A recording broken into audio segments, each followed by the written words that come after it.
ముఖ్యమంత్రి పెద్దలు రేవంత్ రెడ్డి గారు మొన్న ఇటీవల తెలంగాణ రాష్ట్ర రైతాంగం పెద్ద ఎత్తున వరి ధాన్యాన్ని పంట పెద్ద ఎత్తున రావడం, తెలంగాణ రాష్ట్ర అన్ని జిల్లాలకు సంబంధించినటువంటి వరి కొనుగోలు విషయంలో పట్ల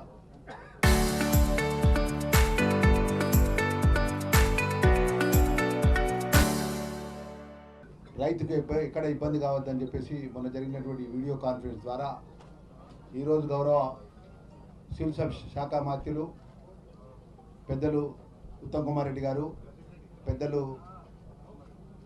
మంత్రివర్యులు వెంకటరెడ్డి గారు, సివిల్ సప్లై కమిషనర్ గారు, జిల్లా కలెక్టర్స్ గారు, మన జిల్లా అధికారులతో నేరుగా రైతు ఎక్కడైతే కొనుగోలు చేసినటువంటి ఆ కొనుగోలు ధాన్యం దగ్గరికి వచ్చి రైతు యొక్క కష్టాలు ఇంకా ఏ విధంగా రాబోయే రోజుల్లో ఏ విధంగా రైతు పంట పండించిన వరి ధాన్యాన్ని కొనుగోలు చేయాలనే ఒక ఆలోచనతో ఈరోజు ఈ ప్రజాపాలన ప్రజలు కోరుకున్న ఈ ప్రభుత్వం మంత్రులు ఉత్తమ్ కుమార్ రెడ్డి గారు కానీ వెంకరెడ్డి గారు కానీ ఇన్ఛార్జ్ మినిస్టర్గా మేము రావడం జరిగింది. రైతులకు ఇప్పుడు దానికి సంబంధించినటువంటి ఇప్పటివరకు ఎన్ని వరి ధాన్యం కొనుగోలు రావడం జరిగింది, ఇంత కొనుగోలు చేయడం జరిగింది, ఇంకా రాబోయే రోజుల్లో ఏ విధంగా ముందుకు పోతున్న విషయాన్ని కూడా మంత్రి గారు చెప్తారన్న విషయాన్ని కూడా మనవి చేసుకుంటూ మీడియా మిత్రులు కూడా మేము మనవి చేస్తున్నాం. దయచేసి ఎప్పుడు ఊహించని విధంగా ఈసారి వరి పెద్ద ఎత్తున పంట వచ్చింది. రైతులు ఉన్నటువంటి ఎక్స్పెక్ట్ చేయని విధంగా ఒక్కొక్క ఎకరానికి వారి గతంలో దానికంటే ఎక్కువ రెట్టింపుతో వరి ధాన్యం రావడం జరిగింది. మరి దానిలో భాగంగా ఈరోజు ట్రాన్స్పోర్టేషన్ కానీ, హమాలీ కానీ, ఇతర సమస్యల విషయంలో పట్ల మా జిల్లాకు సంబంధించిన జిల్లా అధికారులు, సివిల్ సప్లై కమిషనర్ గారు, మా మంత్రి గారి యొక్క ఉత్తమ్ కుమార్ గారి నేతృత్వంలో పట్ల ఎక్కడ ఎవరికి ఇబ్బంది జరగకుండా కొనుగోలు చేయాలనే ఒక సంకల్పంతోనే నేరుగా రైతుల దగ్గర రావడం జరిగిందనే విషయాన్ని కూడా మనవి చేస్తూ చివరి గింజ వరకు కూడా ప్రభుత్వం కొనుగోలు చేస్తుంది. కొనుగోలు చేసినటువంటి 5 వర్కింగ్ డేస్లో పట్టిన ఆ డబ్బులు కూడా వారి అకౌంట్లో పడడం జరుగుతున్న విషయాన్ని కూడా ఈ సందర్భంగా తెలియజేస్తున్నాం. మరి రైతులు కూడా అన్ని విధాలు కూడా సహకరించాలి. ప్రభుత్వం మన ప్రభుత్వం మీకు మేలు చేయాలని చెప్పేసి ఈరోజు మంత్రులుగా మేమందరం మీ దగ్గర రావడం జరిగిన విషయాన్ని కూడా మనవి చేస్తున్నాం. ఇప్పుడు పెద్దలు ఉత్తమ్ కుమార్ గారు మాట్లాడతారు. కమిషనర్ స్టీఫెన్ రవీంద్ర గారు, జిల్లా కలెక్టర్ గారు, జిల్లా ఎస్పీ గారు, మరి ఇక్కడికి వచ్చేసిన రైతులు మిత్రులు, ప్రత్యేకంగా మీడియా మిత్రులు అందరికీ నమస్కారం. మీకు తెలంగాణ రాష్ట్రంలో వరి పంట విషయంలో, వరి ధాన్యం కొనుగోలు విషయంలో కొన్ని అంకెలు మీకు తెలియజేయాలి.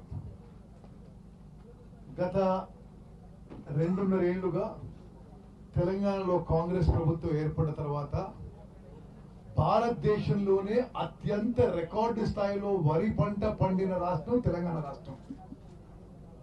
కేంద్ర ప్రభుత్వం అధికారికంగా ప్రకటించింది number 1 rice producing state in the country Telangana అనేది కేంద్ర ప్రభుత్వం ప్రకటించింది.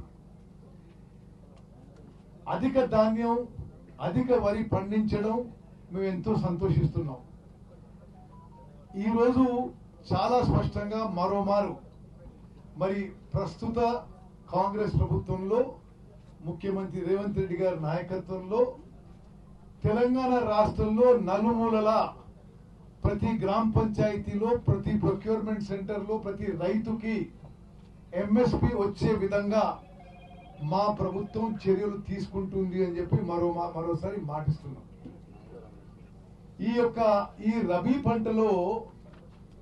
రబీ పంటలో రాష్ట్రంలో 65 లక్షల ఎకరాల్లో 141 లక్షల మెట్రిక్ టన్ల వరి ధాన్యం పండింది. మరి సుమారు 80 నుంచి 90 లక్షల మెట్రిక్ టన్ల ధాన్యాన్ని ప్రభుత్వం కొనుగోలు చేయబోతున్నాం పూర్తిగా. అదేవిధంగా బస్తాల విషయం ఇప్పుడు కొంతమంది మీడియా మిత్రులు ప్రస్తావించారు. రాష్ట్ర వ్యాప్తంగా 18.67 కోట్ల బస్తాలు ప్రొక్యూర్మెంట్ సెంటర్లకి చేరవేయడం జరిగింది. ఎక్కడ బస్తాల షార్టేజ్ లేదు. అదేవిధంగా అందరి జిల్లా యంత్రాంగం, జిల్లా కలెక్టర్ల ద్వారా ప్రొక్యూర్మెంట్ సెంటర్స్ దగ్గర కొంత బేసిక్ ఫెసిలిటీస్, ట్రాన్స్పోర్టేషన్కి ఏమేమి అవసరం ఉంటే మరి లారీలు కానీ, డీసీఎంలు కానీ, ట్రాక్టర్లు కానీ ఏర్పాటు చేయడం చెప్పి ప్రభుత్వం నుంచి ఆదేశాలు ఇవ్వడం జరిగింది. ప్రతి ప్రొక్యూర్మెంట్ సెంటర్ దగ్గర మరి సూపర్వైజరీ ఆఫీసర్స్ ఏర్పాటు చేయడం జరిగింది. మరి మండల్ లెవెల్లో, కాన్స్టిట్యున్సీ లెవెల్లో అధికారులు నియమించడం జరిగింది. మీకు ఒక విషయం తెలియజేస్తున్నాను. ఇప్పుడు రాష్ట్ర వ్యాప్తంగా కేవలం ప్యాడీ ప్రొక్యూర్మెంట్ కోసము అన్ని రకాల వెహికల్స్ కంబైన్ చేసి 11,500 వాహనాలు, లారీలు కానీ, డీసీఎంలు కానీ, ట్రాక్టర్లు కానీ ఏర్పాటు చేయడం జరిగింది.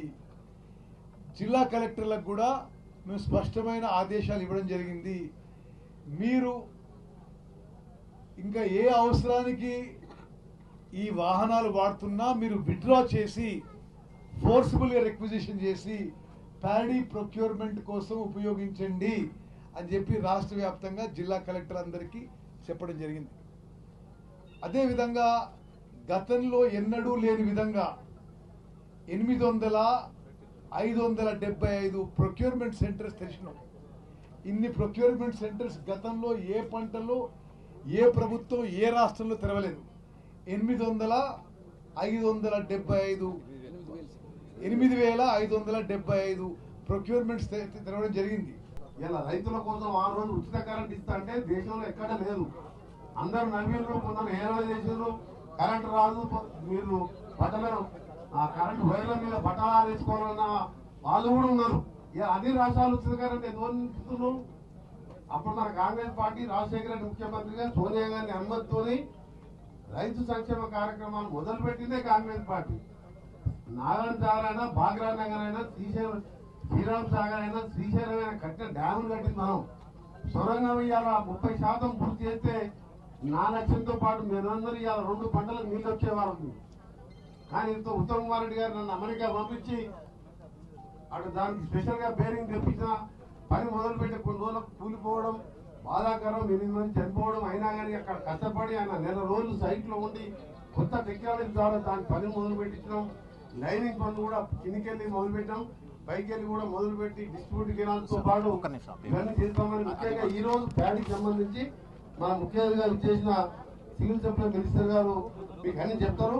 మీరు ఎవరు కూడా కష్టమైనా నష్టమైనా ఇంకా 2-3 రోజులలో 3-4 రోజులలో మనం ఇప్పుడు వచ్చిన సెంటర్లో కూడా లారీలు ఎక్కువ చేయమని చెప్పి కలెక్టర్ గారు చెప్తున్నాం. కొద్దిగా ఎక్కువ చేస్తే, ఎందుకంటే రోజు 4 వస్తున్నాయి, ఒక 10 లారీలు లెక్క 4 రోజులు పంపిస్తే అయిపోతుంది. మనం జీఏడీ సెంటర్ పోయినాం, అక్కడ 70,000 మెట్రిక్ టన్నుల ధాన్యం మనం పోయించిన తర్వాత 1 వీక్ ఖాళీ చేసినాము.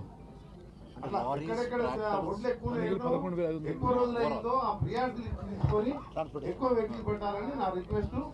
మరొకసారి మా ఇన్ఛార్జ్ మినిస్టర్ గారికి, ఉత్తమ్ కుమార్ రెడ్డి గారు ప్రత్యేకంగా మా నల్గొండ అసెంబ్లీకి వచ్చినందుకు మినిస్టర్ గా, ఎమ్మెల్యేగా వారికి ధన్యవాదాలు. Thank you.